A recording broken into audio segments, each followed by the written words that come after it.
மத யானை முகத்தோடு நம்மை காப்பவன் தேவாதி மூவருக்கும் இவன் மூத்தவன்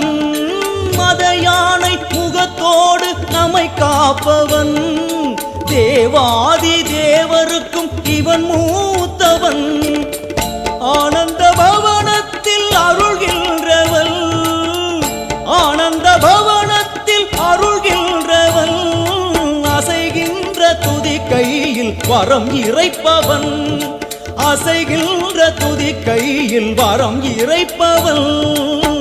மாங்கனி தனக்கென்று விளையாட்டு செய்தார்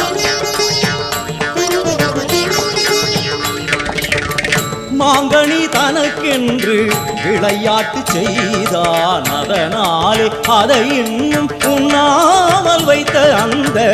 5 கரங்களே